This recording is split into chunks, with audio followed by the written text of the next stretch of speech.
From the management side, we have Mr. Sandeep Singh, Managing Director, Mr. Rajesh Dubey, Chief Financial Officer, Mr. Amit Gare, President International Business, Mr. Yogesh Kaushal, President Chronic Division, and Gagan Borana from Investor Relations. Over to you, Gagan, for opening remarks. Thank you, Tushar. Good evening, everyone, and thank you for joining us today for our Q4FY22 and full year FY22 earnings call.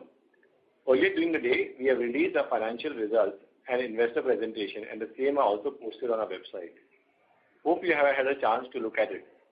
To discuss the business performance and outlook going forward, we have on this call the senior management team of Alkem. Before I proceed with this call, I would like to remind everyone that this call is being recorded and the call transcript will be made available on our website as well. I would also like to add that today's discussion may include forward-looking statements, and the same must be viewed in conjunction with the risks that our business faces. After the end of this call, if any of your queries remain unanswered, please feel free to get in touch with me. With this, I would like to hand over the call to Mr. Sandeep Singh to present the key highlights of the quarter and the year gone by and strategy going forward. Over to you, sir. Thank you, Vipin. Good afternoon, everyone.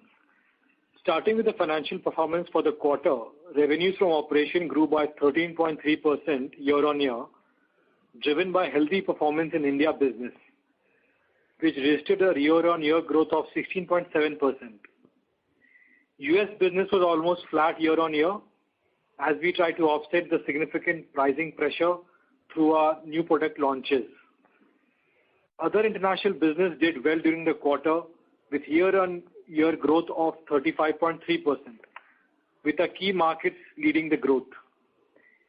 EBITDA margin for the quarter was 13.6%, impacted by higher raw material prices, increase in freight cost, and additional manpower as we expand in new therapies.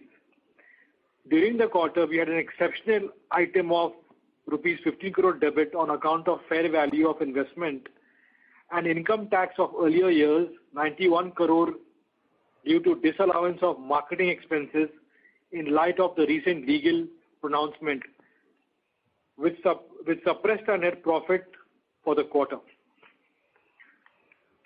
Talking about our India business, it registered a secondary sales growth of about 15% year-on-year during the quarter and about 28% for the full year. This was about 1.5 times the IPM growth. This outperformance was majorly driven by strong volume growth, partially helped by COVID-19 tailwinds in acute therapy areas of anti-infectives, vitamin, minerals, nutrients, pain management, and gastrointestinal. Most of our mega brands continue to outperform in their respective markets, thereby maintaining their lead positions. Our chronic portfolio also delivered a market-beating performance for the financial year, growing at almost 2 times the market growth rate. Our trade generic business, despite the high base of last year, posted a strong performance. Our recently launched Pulmocare division, catering to respiratory segment, saw an encouraging start with growth rate higher than the therapy growth rate. Moving on to international business, our US business ended the financial year with sales of $318 million, which was down 4% year-on-year. While we had good number of new product launches during the year, some of which had limited competition, but significant pricing pressure completely offset the impact of new product launches. During the year, we filed 14 ANDAs with the US FDA and received 21 approvals. We now have over 160 ANDAs filed with the US FDA, with nearly half of them yet to be commercialized. Apart from the US, our other international markets delivered a robust year-on-year growth of 35% during the year, with healthy performance in the markets of Australia and Chile. Talking about Enzene, our biotech subsidiary, it has been a good year for them with 3 product launches in India and onboarding of multiple companies for their CDMO services. Also during the year, Enzene signed several out-licensing agreements with some of the leading international companies to develop and commercialize products in key markets across the globe. The company has also started global clinical trials on selected products to launch them in regulated markets starting to 2025. In terms of regulatory inspections, all our manufacturing facilities supplying to the US are having an EIR as on date. Our manufacturing facility at Indore is awaiting pre-approval inspection by US FDA. With this, I would like to open the floor for Q&A. Thank you. Thank you. Thank you very much. We will now begin the question and answer session. Anyone who wishes to ask a question may press star and one on their touchtone telephone. If you wish to remove yourself from the question queue, you may press star and two. Participants are requested to use handsets while asking a question. Ladies and gentlemen, we will wait for a moment while the question queue assembles.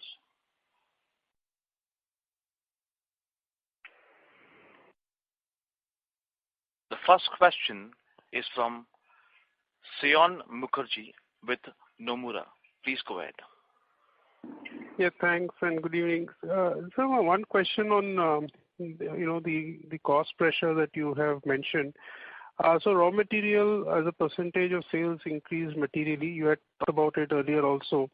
It's on a higher side. So how should we think about freight and raw material costs going into the next couple of quarters? And what is driving them, and any trend that you would like to highlight at this point? Are things coming down or still are going up from the current levels? Yeah, Saion, Rajesh Dubey here. In fact, in our last earnings call, also we discussed on this. Definitely enhanced cost of procurement, whatever we have done. As I said in my last call also, partially it was consumed earlier in quarter three, but mainly consumption and sale of those consumed items. It has happened not completely for this quarter also, but definitely for next quarter it is going to be.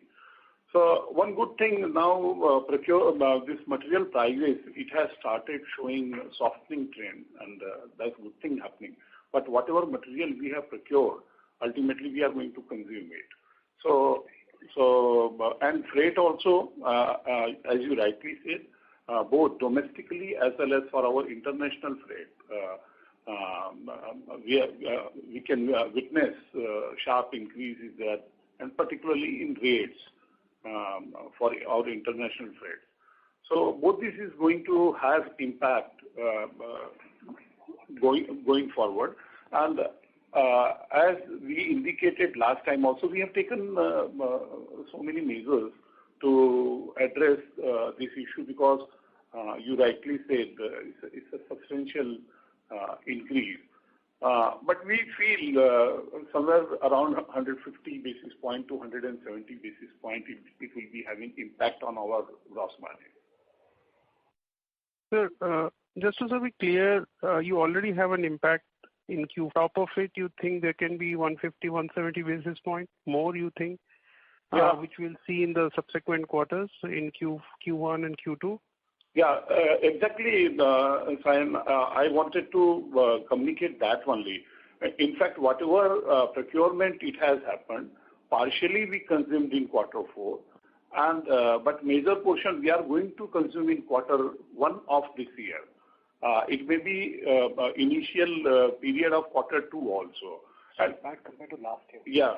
Yeah. So, in fact, if you recollect, October onward, material prices it started showing upward indication, and November, February, and December, it was on its peak, and then scarcity of or availability was also concerned. So we accumulated some higher inventory, and most of the pharma companies they did.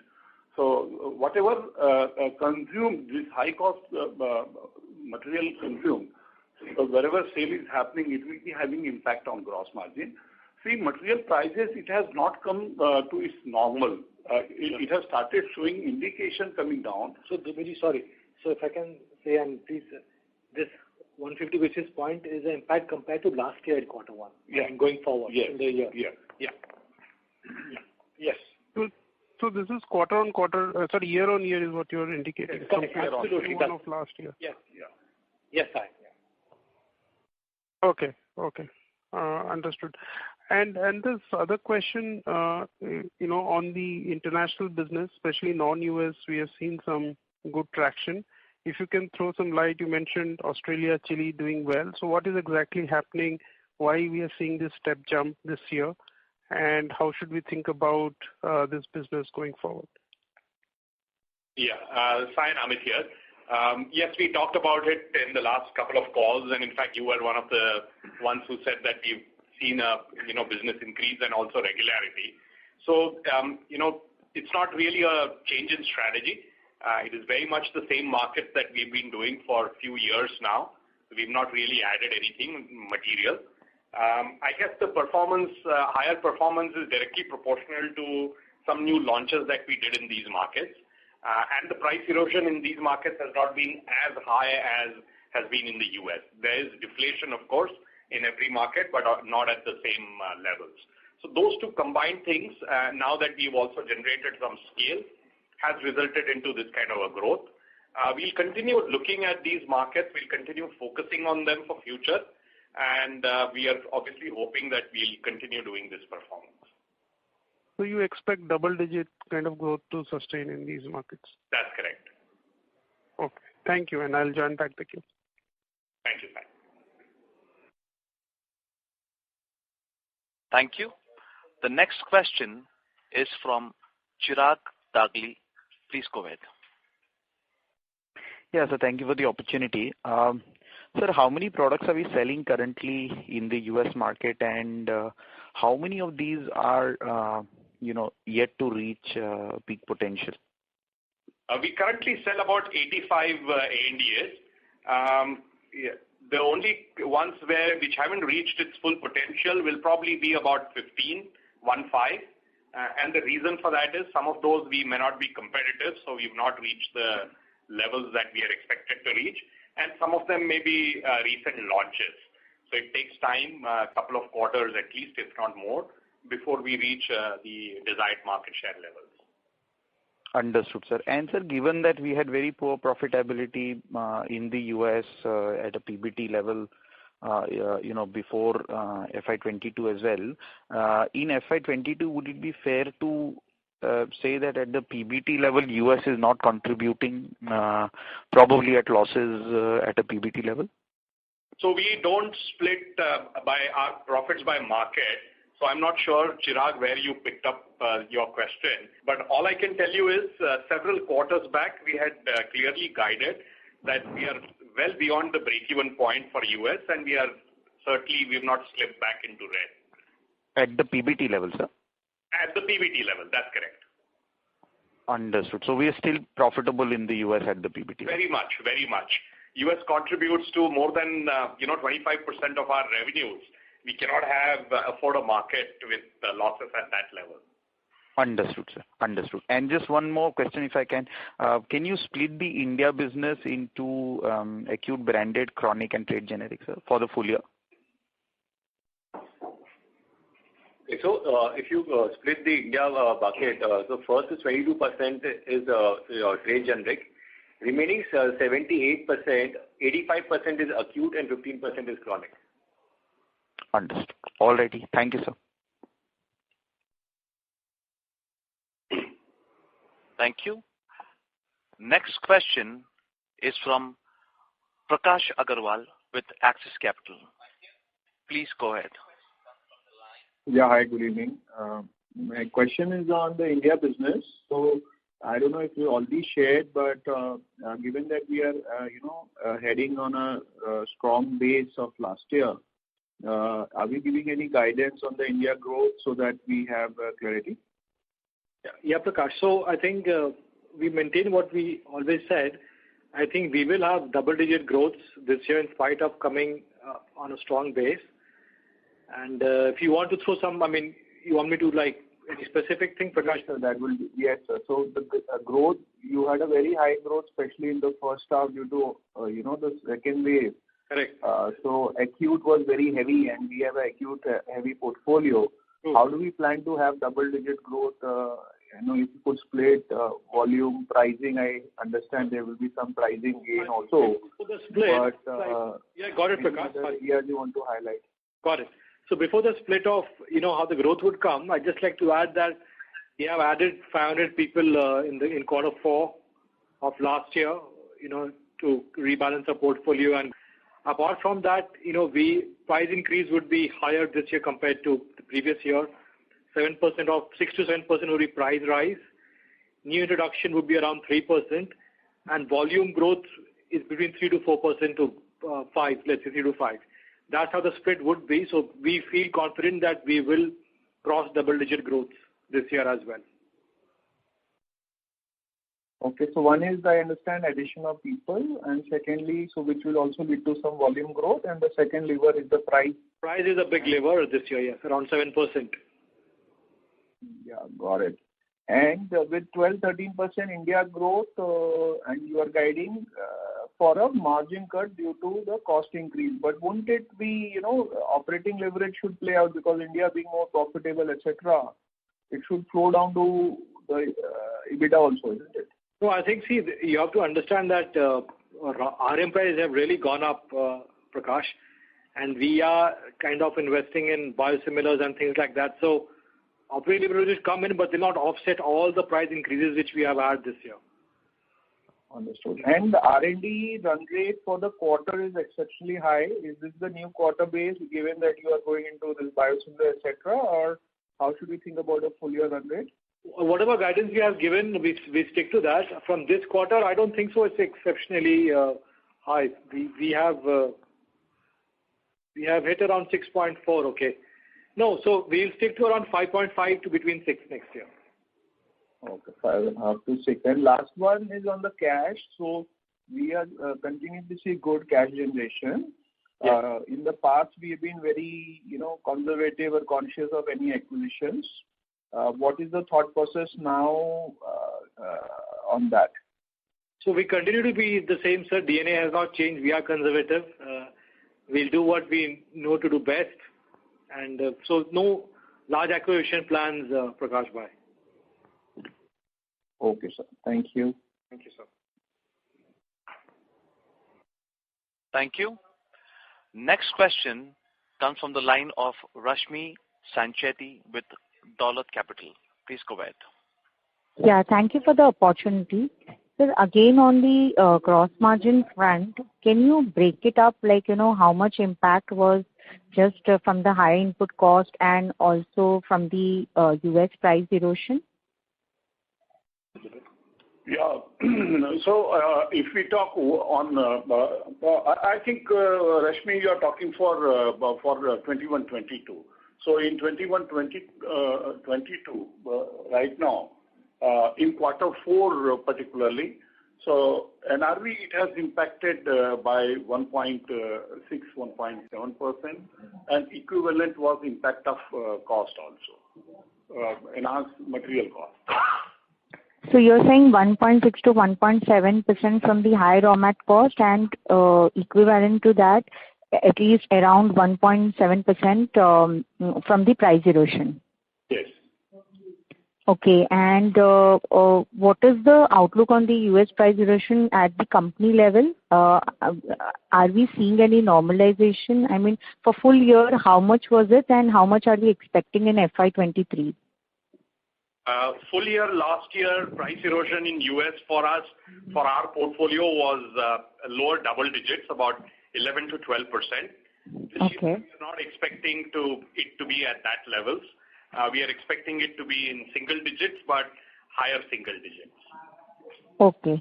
And sir, on R&D, like you mentioned that, we would be spending 5.5% to 6%. Can you let us know, like, how much would be catering to the US and how much it would be catering to the international markets or Indian market? I think 90% is for the US, ma'am. 90% is for the US only. Okay, and that would be more into biosimilars and all. No. I mean, not more into biosimilars. Biosimilars have started like this year and going forward. But no, large part is not into biosimilars. Biosimilars is certainly a part of it. Okay. And so my last question again on India. So in trade generic segment, which therapies, are we focusing? Is it similar to branded generic space? The products are similar, or, it's a complete different products set that we are selling it in the trade generic segment? So trade generics, we are not focusing on any therapy. Just by inherent strength and Alkem brand name, we get a large push in acute and semi-chronic and things like that. So we're not focusing on any therapy areas, ma'am, because this is a different ball game. Okay, you mean to say that we are more again acute focused, and some part comes from the subchronic. Yes. That is what I wanted to know. Okay. Yes. Okay. Thank you so much. Thanks for the opportunity. Thank you, ma'am. Thank you. Next question comes from the line of Damayanti Kerai with HSBC Securities and Capital Market India Private Limited. Please go ahead. Hi, good evening. Thank you for the opportunity. My first question is again on margins. So you mentioned we obviously are seeing impact of higher input cost on gross margins and all. So going ahead, how should we look at margins at the EBITDA level for FY23? So whatever hit we are going to have in at gross margin level, I think it is going to pass on to EBITDA also. So we estimate somewhere between 150 to 175 basis points for yearly basis. That's our estimate. And it's going to give impact in our EBITDA. Okay, so around 150, 170 basis point hit on EBITDA level also. But on a steady state, what margin we should be looking at? Around 21-22%? What EBITDA margin you are referring? Yeah. So I'm saying this year obviously we'll have some impact of this higher input cost. But on a steady level, what should be the EBITDA margin we should consider? This time we have 19.3%. Take heat of 150 basis point here. So I think we'll be somewhere close to 18% kind of. Okay. So we stabilize at FY23. Thereafter, we look to improve from FY24 onwards. Hopefully, the environment, inflationary environment, eases off a little bit.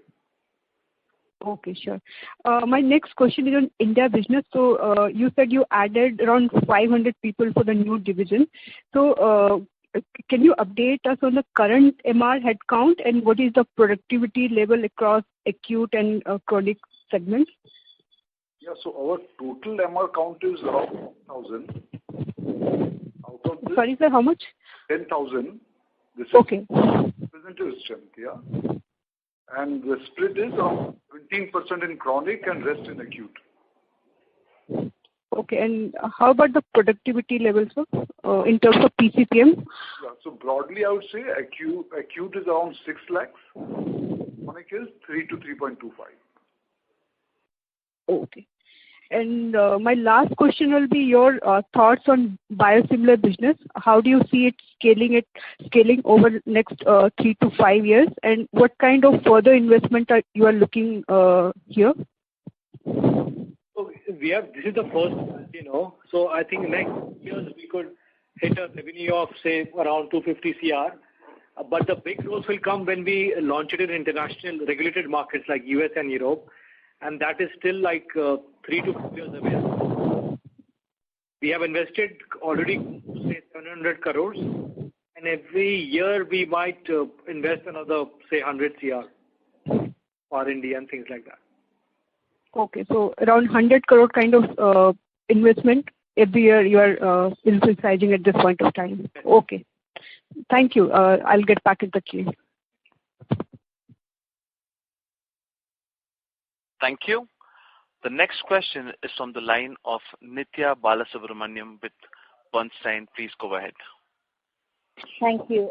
So on trade generics, I think in the last year alone, we have seen several companies join the fray. Some of them other large, your peers and other large pharma companies. So given that there is now increased competition, how do you see this impacting your market share and rank? And a related question around, is this likely to open up new markets, or is it more likely to cannibalize existing branded generic sales? So see, competitors will enter, but as I remember a couple of meetings before, our MD answered this, Sandeep Singh, very clearly, that see, it's not that simple. Generic also has a very strong connect and relationship building with supply chain network, right from, your production unit till your depots and distribution network, stockists, so all that takes time. So I think that over a period of last decade or so, Alkem has built a very strong equity on that front. So while competitors will come and they will find some way to get some share, but Alkem has a very strong presence there. So what's the next question? The second one was, as you see more players enter, do you see the market itself expanding or cannibalizing existing branded generic markets? The answers are less likely because India still has, a reach of medicine is still not beyond 40 to 45% population. So any and everyone has a space to create their own market. So it won't disturb the current flow of Alkem or anyone. Yeah. Everyone can make a space here. Got it. My next one was actually on the US. So if you see, if this high single-digit kind of price erosion sustains, and based on your outlook for how much new launches could add, what sort of a growth are you envisaging in maybe the next 2-3 years? For the immediate year, we had, talked about a double-digit growth, a lower double-digit growth. Sitting only in the second month of the fiscal year, we are very much sticking to that. It's a challenge, but we certainly are, that's the kind of growth that we are estimating. Going forward, obviously, we'll continue to look to remain on that growth trajectory. Our base will increase, obviously, so that will bring its own set of challenges, but that's what we are looking at. So around 10 to 12% is what we are looking at. Okay. Thank you so much. Thank you. Next question is from the line of Kunal Randeria with Edelweiss. Please go ahead, sir. Good evening, and thanks for giving me the opportunity. Sandeep, can you maybe share with us what are some of the volume growth levers in the India market? Because from the outside, it seems that out of your 4 biggest therapies, the 2 big ones, gastro and vitamins, there could be some volume pressure this year. Because obviously you had a phenomenal FY22. So I'm just wondering which other therapies or brands in your view will pick up the slack? Yeah. So, I would add anti-infective to that as well because that also had a high base last year. But, we will have, the volume growth is around 3 to 4% or 5 at best. So it's not unreachable because we have added people in the last few years and we will be getting market share, which we have always got. So even if you look at a market share of the last year, there has been a 0.3% increase in the market share if you look at us vis-a-vis the IPM. So I think it's just good, aggressive manpower addition we have done. We have entered the respiratory therapy, which is a new area. There itself, we see some growth. And so the new areas for us are firing up. And chronic segment is not as big as acute, but that's also not small now. So there we continue to grow by good double-digit volume. So therefore, we feel confident that those volume levers will work. Sure. Thanks for this. My second question is on the US business. So while I understand you had double-digit price erosion in the US this year, you also had a couple of interesting launches, Duexis, Apriso, and so on. So just want to understand how the US margins have moved in FY22 and how do you see the margins moving in FY23? Maybe qualitatively, if you can give us some comments. Kunal, we don't disclose our business segment margins, unfortunately, so I won't be able to answer that question. But we did answer, several quarters back, several years back actually, and I answered earlier today that we are well beyond the break-even point many years ago, and we have no intention of going into red. Sure, but qualitatively, maybe whether you expect the margins to be higher or you go up, or maybe go down before they can go up. Right. So year on year, our margins have remained fairly steady, is what I would say. Our base business has obviously has seen a large price erosion last year, but some new launches, exactly the ones that you mentioned, and even otherwise, have certainly helped us. Our new business contribution last year was one of the highest in all the fiscals, because of which we could actually sustain a small degrowth instead of a larger degrowth in the business. The base business certainly degrew by a lot because of price erosion and in some cases even loss of market share. So that certainly helped. And going forward, we are hopeful with more contribution coming from new launches. New launches traditionally come at a better margin profile. So that certainly will help us to improve our margins. Thanks for this. And if I can just squeeze in one more. So while I understand that below the COGS line, you may not have a lot of room, this year because of increasing freight cost and all. But in general, maybe over a 2 or 3 year period, what kind of cost, optimization can we expect? Cost optimization. So the way you want to take that. So I think our margin, it was and it is in the range of somewhere between 60 to 62% kind of. Yes, this year because of so below gross margin, I think more or less whatever trend we had, we are going to have. Operating leverage is going to flow, but there are a few things having inflation impact also, and that is bound to happen. For example, distribution cost, freight. What are we doing? So but we do have some levers and cost optimization all across India, wherever we see opportunity, we are working on that, including manufacturing and including optimization at our R&D facilities, distribution, all across. So we have some levers, and we have identified those. We'll be working towards it. Otherwise, it is very difficult to have objective of adding to EBITDA margin, even though 50 to 100 basis points, but that's a tough task we have taken, and we'll be working towards it. Thank you, and all the best. Thank you. Next question is from the line of Yash Khanna with iThought PMS. Please go ahead. Hello. Yeah, am I audible? Yes, you are. Yeah, good evening, team. So my first question is, I wanted to understand more on Alkem's long to medium term strategy on the chronic side of the business. So we've outperformed in the acute side. We have also outperformed in the chronic side. But I wanted to understand more on how do we see a chronic franchise 3 to 5 years down the line, since competitive intensity might be a little higher on this side. So how are we planning to execute consistently on the chronic side?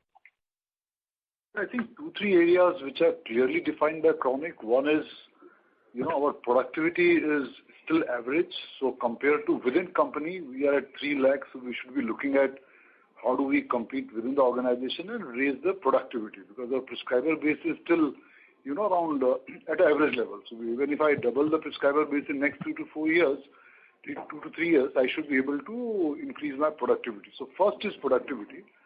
Second, of course, is the main therapies which dominate chronic is cardiac and diabetes. So on a diabetes front, we have slightly sore throat.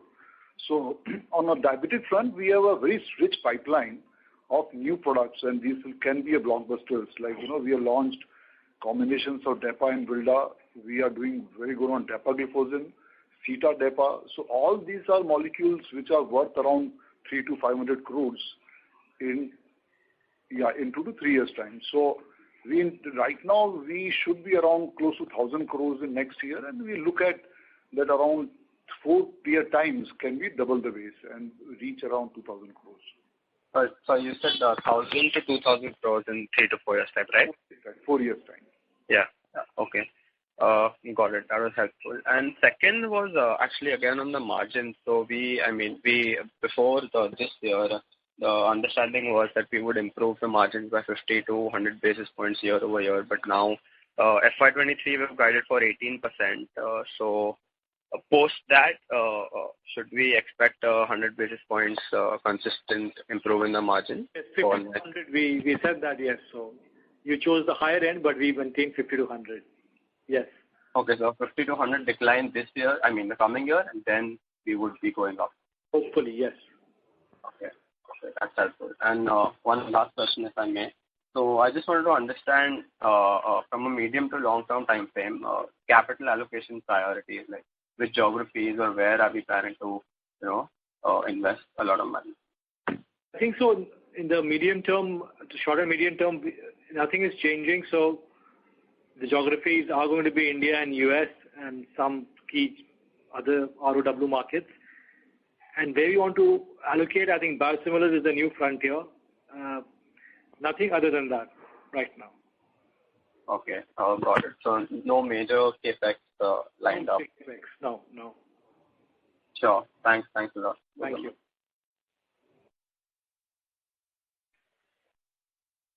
Thank you. The next question is from the line of Dino Pathiparambil with InCred Capital. Please go ahead, sir. Hi. Go ahead, Dino. Yeah, hello.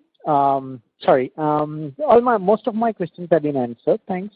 Just clarification on tax rate, if you could give some guidance for FY23, and if not exact, at least some directional guidance over the next 3 to 5 years, how the tax rate is likely to move. Yeah, for next 2 years, as per our estimate, tax is going to be somewhere between 11 to 14% kind of.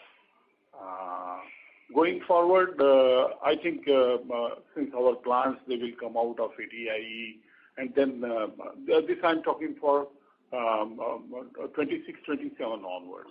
And that time we'll give fresh guidance. But for next 2 years, we'll be in between 11 to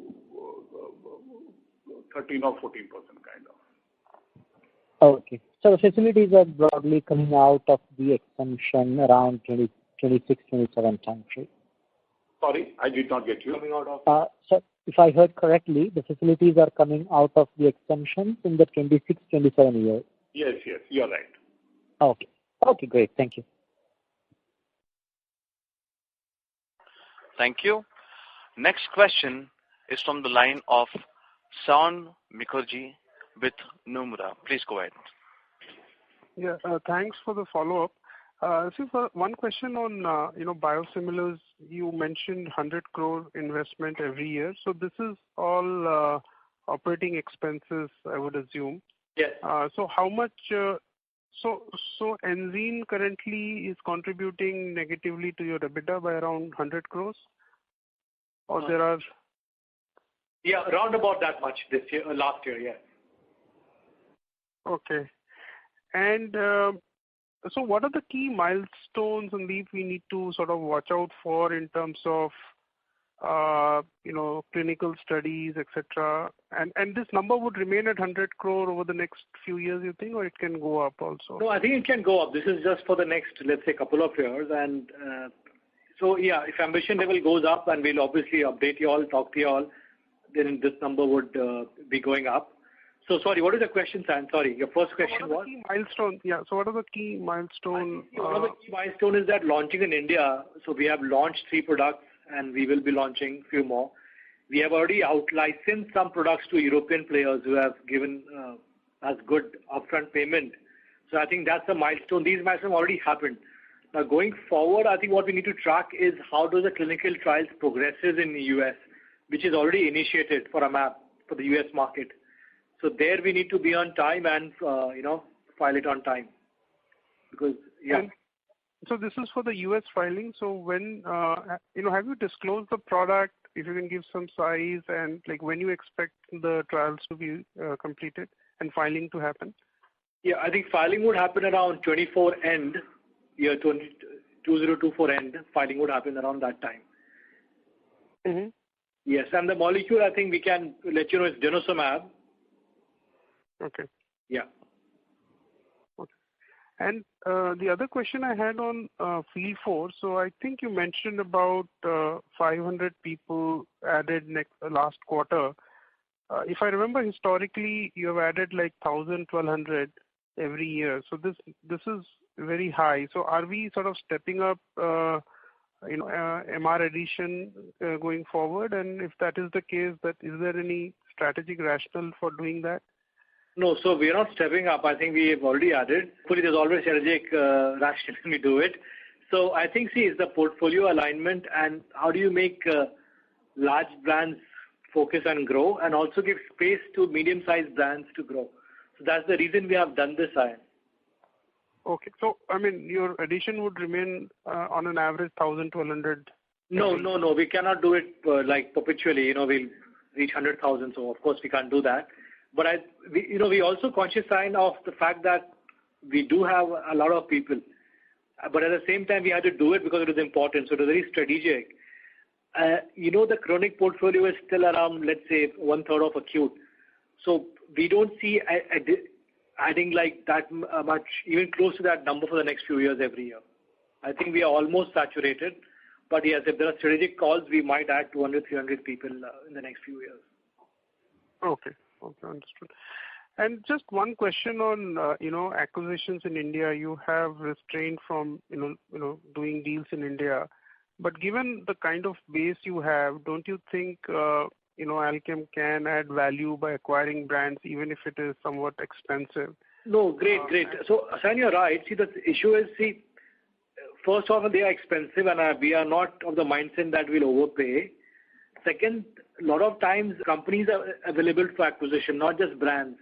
And that leads to some other complications of field force and different culture and things like that. So very rarely is there an opportunity where you can acquire only brands. And whenever that happens, most of the time we see that it's expensive. So I do see your point, Sayan, but I'm not very sure whether it will work out in our favor in terms of where we already have 9,000 people, 10,000 medical reps. If we're going to acquire businesses on the whole, it comes with own sets of medical reps and different cultures and all. It will become a challenge, Sayan. So we'll be cautious, and I'm not sure whether we'll do large deals over there. Okay. Thank you. Thank you, sir. Thank you. The next question comes from the line of Nimesh Mehta with Research Delta Advisor. Please go ahead. Yeah, thanks for the opportunity. My question is regarding the gross margin. I'm very confused. When I look at the full year gross margin that we discussed so far, more or less they are, in line with what we had last year. And last year also we mentioned about that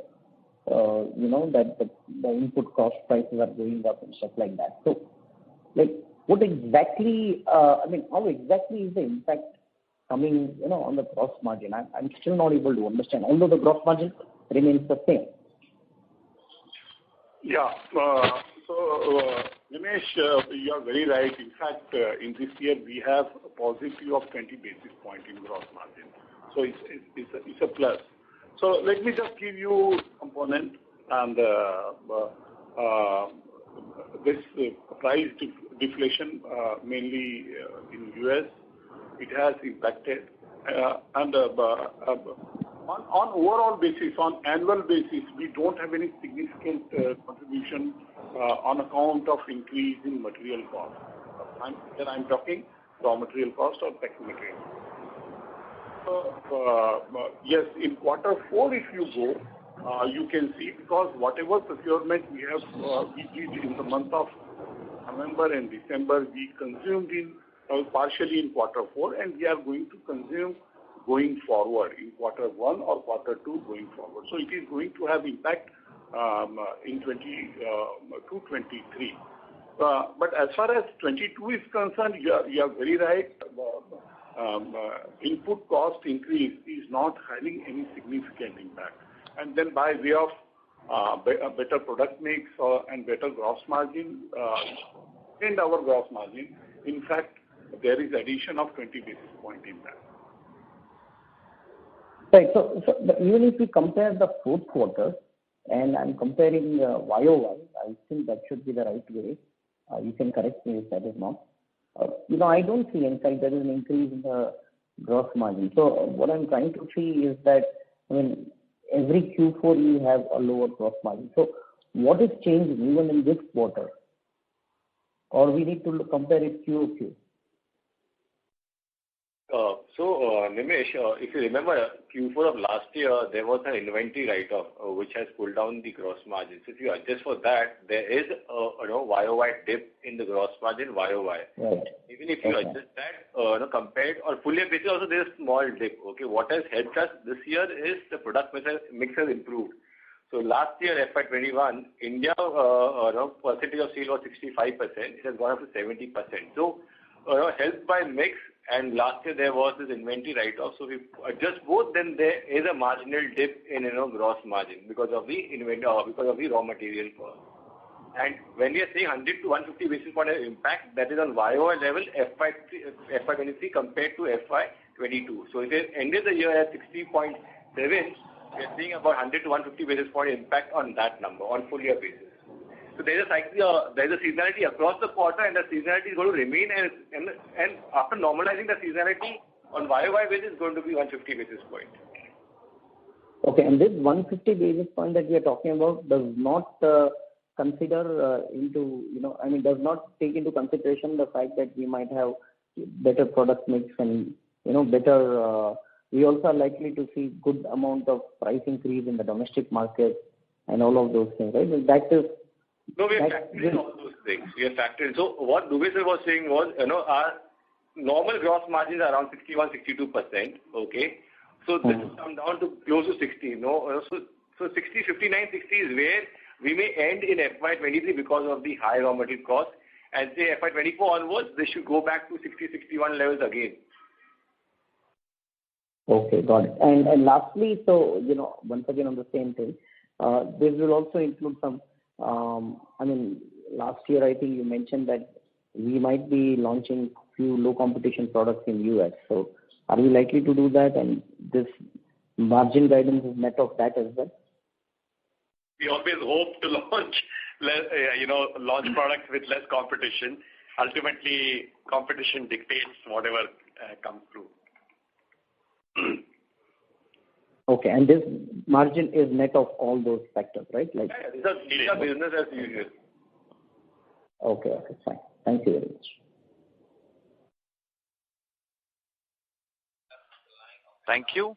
The next question comes from the line of Nikhil Mathur with HDFC MF. Please go ahead, sir. Yeah, hi. Good evening.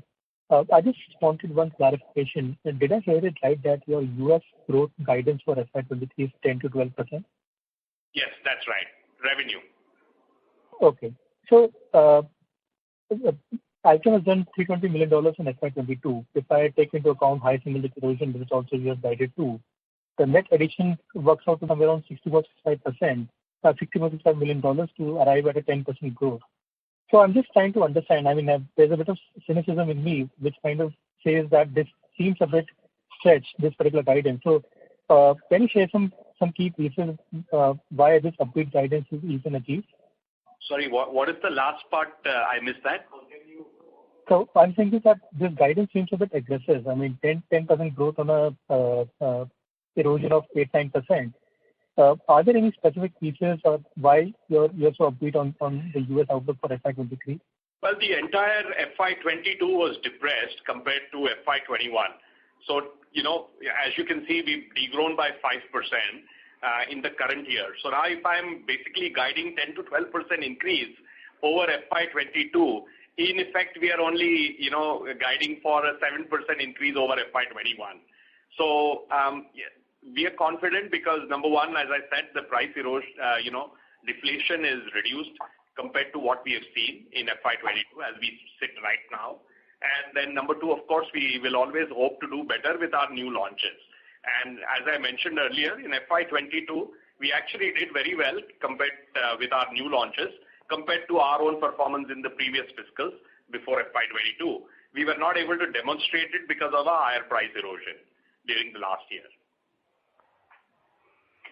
Okay. And then to achieve this full year number, roughly $88-90 million is the quarterly ask. Would that be visible from first quarter itself, or do you think that it's going to be second half is going to be much better than what we'll deliver in first half of FY23? Yeah. So, no, look, we obviously expect our performance to grow up quarter on quarter. So first quarter, if we are comparing year on year compared to quarter one, yes, I would expect a 10 to 12% increase. And we need to obviously see that coming through before we update our guidance or we update our numbers. Okay, sure. And one slightly larger picture question on India. I mean, it's more than 2 years now since the pandemic. So any thoughts you can share on your expectations on the acute and chronic growth vis-a-vis what it was prior to COVID, and developments in trade generics and sales force efficiencies? If you can share some of your updated thoughts on these 4 segments of key variables for the domestic market versus pre-COVID, what your expectations would be now? Yeah, so we think that this year the things should almost be normal, to pre-COVID levels. So our growth in acute will sustain. That's what, we just said earlier, that this year the growth of acute may be in a range of around 10 to 11%, and chronic, those market will grow at around 10 to 11, and we should aim for double the growth of, market in chronic. So around, roughly we can say that 10 to 11% growth in acute and around 20% growth in chronic, so averaging out around 13% for the domestic business. And trade generic, traditionally we have seen good growth, so we hope they will continue similar trends in the coming year as well. Sir, I think this helps, but if I may just rephrase my question, has there been any structural change in how you perceive growth for different segments, and also how you approach doctors? Things might be a bit more clear now since the last variant had too much of an effect. So I'm looking for a bit more structural thought process on how these variables might play out over a 3 to 5 year period.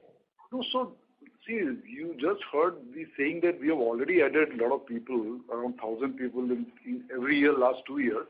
So we don't expect major structural change in our business approach. Yeah, so pre-COVID, so one is structural change in the organization. So our focus areas will remain same. We are not going to dilute from them. And as far as meeting doctor is concerned, we expect what almost now the meeting customers is to the pre-COVID level. So there's no major change in that.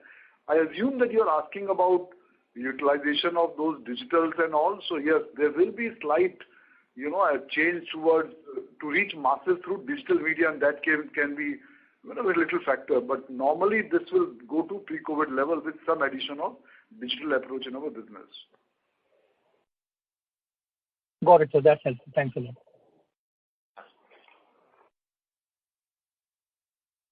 Thank you. The next question comes from the line of Saion Mukherjee with Nomura. Please go ahead. Yeah, thanks for the follow-up again. Just one clarification, Amit, in response to Nikhil's question, which you mentioned, a growth of 10% in quarter one. That would put our U.S. revenues at around $90 million, which is almost $70 million higher than what we are in fourth quarter. No, so that was compared to FY22. It was not compared to FY21.